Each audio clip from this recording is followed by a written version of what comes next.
एक गांव में सविता अपने पति के साथ रहती थी। उनकी नई नई शादी हुई थी। जी, मुझे एक छोटा पप्पी दिलवा दो ना। मुझे एक पप्पी रखने का बचपन से बहुत शौक है। अरे नहीं नहीं, कुत्ते को पालना तो बड़ा मुश्किल काम है। उनके रख रखाव में बहुत खर्चा आता है। नहीं नहीं, हम कुत्ता नहीं पाल सकते। ठीक है, अगर आप मुझे एक पप्पी नहीं दिलवा सकते तो आज के बाद मुझसे बात जरूरत नहीं है। मैं अब से खाना ही नहीं खाऊंगी। अरे यार, अब तुम ये इमोशनल ब्लैकमेल करना बंद करो। ठीक है, अगर तुम्हें कुत्ते के बच्चे को रखने का इतना ही शौक है तो मैं तुम्हें कल एक पप्पी दिलवा दूंगा। अब रोनी शक्ल बनाना बंद करो। फिर अगले ही दिन वो दोनों एक पेट शॉप पर जाते हैं। वहाँ सविता को एक सफेद रंग पसंद आता है। वो उसे देखते ही अपनी गोद में उठा लेती है। देखिए ना जी, कितना प्यारा बच्चा है। आप भी इसे अपनी गोद में लीजिए ना। अरे नहीं नहीं, मुझे कुत्ते बिल्कुल भी पसंद नहीं है। तुम इसे मुझसे दूर ही रखो। मैं इसका नाम टफी रखूंगी। अले मेरा छोटा बच्चा, अले अले अले, भूख लगी है। मम्मा आपको घर पहुंचते ही खाने को देगी, ठीक है? फिर वो दोनों उस पपी को अपने साथ घर ले आते हैं। फिर कुछ समय के बाद सविता एक बच्चे को जन्म देती है। टफी अब थोड़ा बड़ा हो चुका होता है। सविता, तुम इस टफी को हमारे मुन्ना से दूर रखा करो। इस जानवर का क्या भरोसा, कब हमारे मुन्ना को काट खाए। अजी, आप इसकी फिक्र मत कीजिए। मैं जानती हूँ टफी हमारे मुन्ने को अपनी जान से भी ज्यादा चाहता है। ये इसे कभी कोई नुकसान नहीं पहुँचा सकता। सब कुछ सही चल रहा होता है, तभी गांव में एक बच्चा चोर चुड़ैल की अफवाह सामने आती है। एक चुड़ैल रोज रात को गांव में आती और खिड़की से झांक झांक कर छोटे बच्चे की तलाश करने लगती। एक दिन वो चुड़ैल किसी के घर में झांक रही थी।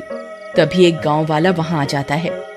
चुड़ैल की पीठ होने की वजह से वो उस चुड़ैल को देख नहीं पाता। अरे तुम कौन हो? इस तरह घर में ताका झांकी क्यों कर रही हो? कहीं चोरी करने का इरादा तो नहीं है तुम्हारा? चुड़ैल उसकी बात का कोई जवाब नहीं देती। तभी उस गांव वाले की नजर उस चुड़ैल के पैरों पर पड़ती है। वो उल्टे होते हैं। ये देखकर उसकी हालत खराब हो जाती है। मर गए रे, इसके पैर तो उल्टे हैं। ये मैं कहाँ फंस गया? चुपचाप यहाँ से निकल लेता हूँ, इसी में मेरी भलाई है। फिर वो गांव वाला वहाँ से दबे पांव निकलने लगता है। तभी चुड़ैल की नजर उस पर पड़ती है। वो तेजी से उसकी तरफ बढ़ती है और उसे गर्दन से पकड़कर हवा में उठा लेती है। अरे मर गया। अरे अरे अरे चुड़ैल जी, मुझे माफ कर दो।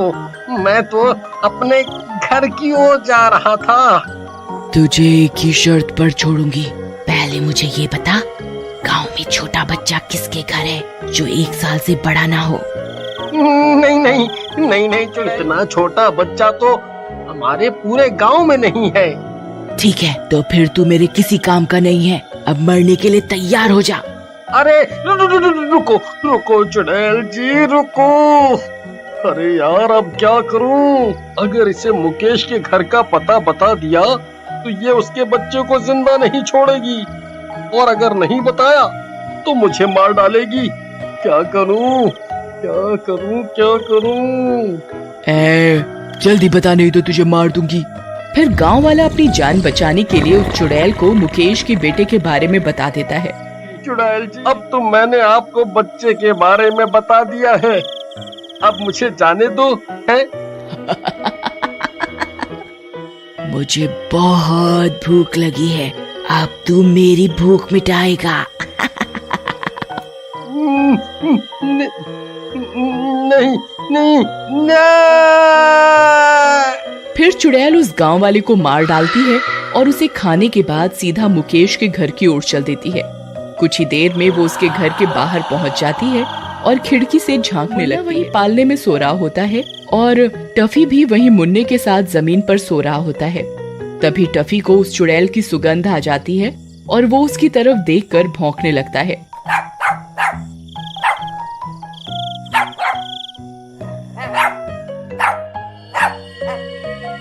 चुड़ैल खिड़की पर खड़ी होती है। अरे यार, ये कुत्ता भी ना आपको भी सोने नहीं देता।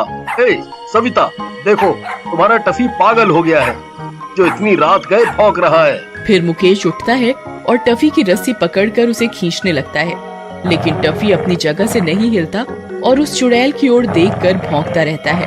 अरे कमबख्त, क्या देख लिया तूने जो यूं भौंकता जा रहा है? हो जाओ, सोने क्यों नहीं देता?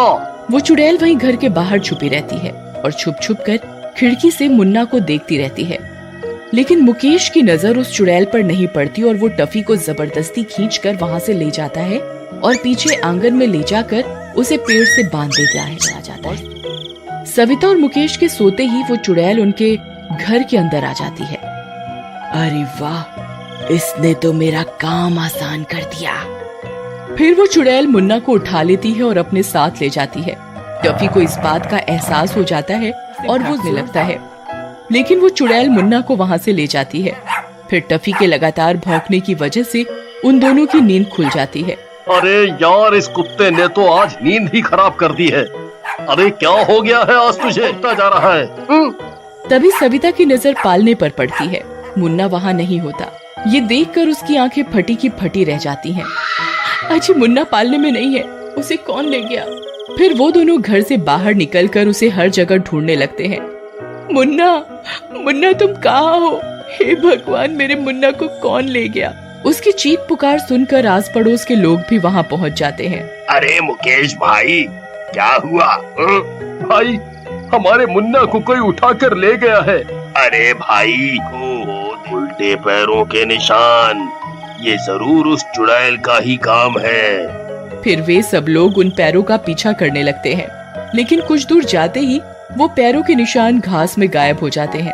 अरे ईका, ये निशान तो गायब हो गए, अब किस तरफ जाएं? वहाँ दूसरी तरफ वो चुड़ैल रेलवे ट्रैक पर पहुँच जाती है और उसे ट्रैक के बीचों बीच रख देती है। अब मैं तेरी बलि इसी रेलवे ट्रैक पर दूंगी जहाँ मैंने अपना बच्चा खोया था। तेरी बलि देते मेरा बच्चा फिर से जिंदा हो जाएगा। फिर चुड़ैल मुन्ना को रेलवे ट्रैक पर बिठा देती है और खुद एक पेड़ के पीछे जाकर छिप जाती है और ट्रेन के आने का इंतजार करने लगती है। वहीं दूसरी तरफ सभी गांव वाले इधर उधर मुन्ना की तलाश में भटक रहे होते हैं, लेकिन उन्हें कोई सफलता हाथ नहीं लगती। वहीं टफी भी पेड़ से बंधा हुआ भौंक रहा होता है। उसे कहीं न कहीं एहसास हो जाता है कि मुन्ना की जान खतरे में है। वहीं दूसरी तरफ ट्रेन भी अपनी की ओर बढ़ रही होती है। तभी टफी रस्सी को तोड़ने की कोशिश करने लगता है और रस्सी को जोर जोर से खींचने लगता है। कुछ देर कोशिश करने के बाद रस्सी टूट जाती है और टफी मुन्ना को सूंघता हुआ सीधा उसकी ओर दौड़ पड़ता है। अरे ये तो टफी है, ये कहाँ दौड़ा जा रहा है? ये कहाँ दौड़ा जा रहा है? अजी, ये मुन्ना को सूंघ सकता है, ये जरूर उसी के पीछे जा रहा है। फिर सब गांव वाले भी टफी के पीछे पीछे दौड़ पड़ते हैं और कुछ ही देर में रेलवे ट्रैक के पास पहुंच जाते हैं। वहां उन्हें जो दिखता है वो देखकर उनकी आंखें फटी की फटी रह जाती हैं। मुन्ना रेलवे ट्रैक है और सामने पीछे से ट्रेन उसकी ओर आ रही होती है।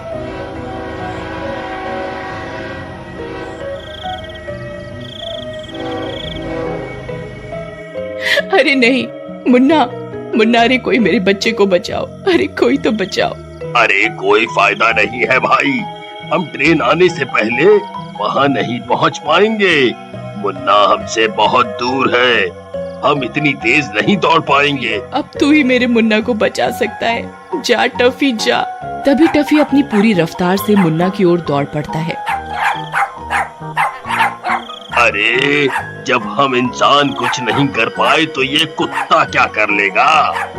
तभी टफी दौड़ता हुआ रेलवे ट्रैक पर, ट्रेन बिल्कुल टफी के सामने पहुंचने ही वाली होती है कि टफी मुन्ना की तरफ कूद पड़ता है और मुन्ना को रेलवे ट्रैक से नीचे हटा देता है और ट्रेन आगे निकल जाती है। सब गांव वाले भागते हुए वहां पहुंचते हैं तो देखते हैं कि मुन्ना और टफी दोनों सही सलामत ट्रैक के साइड में बैठे हुए होते हैं। सविता मुन्ना को अपनी गोद में उठा लेती है। तू ठीक तो है ना? अरे नहीं, ये क्या, इस कुत्ते ने तो मेरा सारा खेल ही बिगाड़ दिया।